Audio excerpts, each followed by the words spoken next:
नमस्कार दोस्तों, Hindi news channel में एक बार फिर से आपका स्वागत है।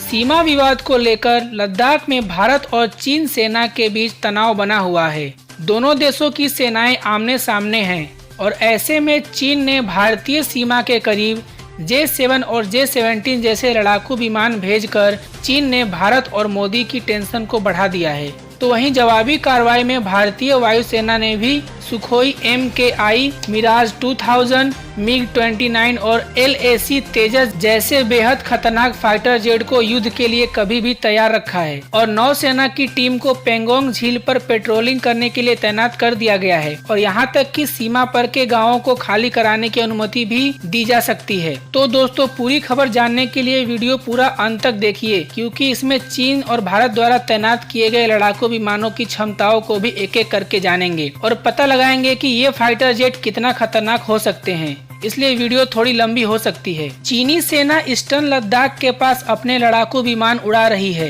बता दें कि यहीं पर होतान गुरगुंसा के पास चीनी सेना PLA का एयरफोर्स बेस है। चीन की इस हिमाकत पर भारतीय सुरक्षा एजेंसियां भी सतर्क हो गई है और सर्विलांस की मदद से चीन की हर हरकत पर नजर रखी जा रही है। चीनी वायुसेना ने भारतीय सीमा के पास ज्यादातर J-7 और J-17 जैसे लड़ाकू विमानों की तैनाती की है, जबकि लद्दाख में किसी भी विपरीत परिस्थितियों में जवाब देने के लिए भारतीय वायुसेना ने लद्दाख के पास एयरबेस पर सुखोई 30 MKI, मिराज 2000, MiG-29 और LAC तेजस जैसे फाइटर जेट को स्टैंड बाय पर रखा है। तो वहीं दूसरी तरफ चीन की किसी भी दुस्साहस का जवाब देने के लिए भारत ने अपने सैनिकों की संख्या बढ़ाकर चीन के बराबर कर दिया है और साथ ही लद्दाख में सबसे महत्वपूर्ण पेंगोंग झील पर नौसेना की एक टीम भी पहुंच गई है। तनाव बढ़ने के मद्देनजर चीन ने पेंगोंग झील पर अपनी पेट्रोलिंग बोट बढ़ा दी है। इसलिए चीन को उनकी ही भाषा में जवाब देने के लिए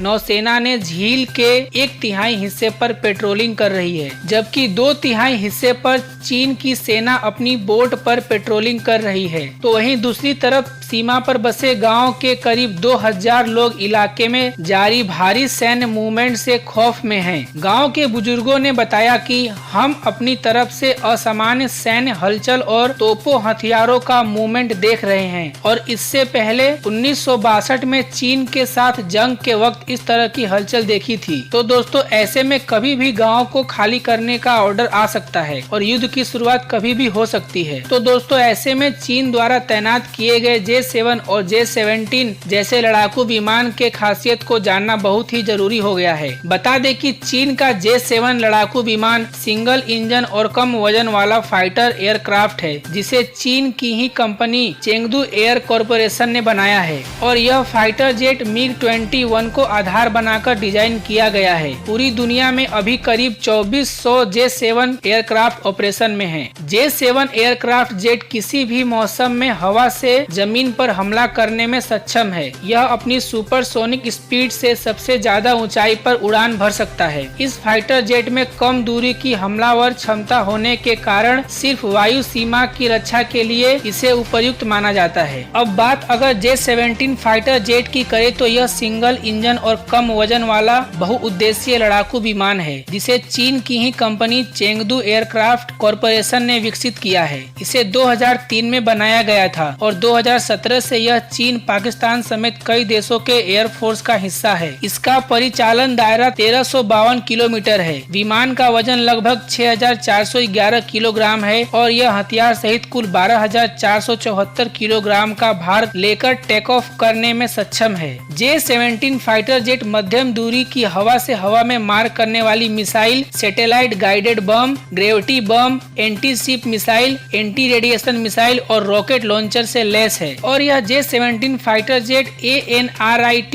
KLJ-7 रडार से लैस है। KLJ-7 रडार ट्रैक के स्कैन मोड के माध्यम से विजुअलाइज रेंज VVR से दूर स्थित 10 लक्ष्यों को ट्रैक कर उस पर हमला करने में सक्षम है। तो दोस्तों, वीडियो काफी बड़ा हो गया है, इसलिए भारत द्वारा तैनात किए वायुसेना के सुखोई 30 MKI, मिराज 2000, MiG-21 और LAC तेजस की युद्ध करने की क्षमता को अगले वीडियो में बताऊंगा। तो दोस्तों, अगर आपने हमारे चैनल को सब्सक्राइब नहीं किया तो चैनल को सब्सक्राइब करके घंटी दबा लीजिए ताकि मेरी आने वाली नई वीडियो आप सबसे पहले देख पाएं। और अगर वीडियो पसंद आया हो तो एक लाइक करके अपना प्यार दिखाइए।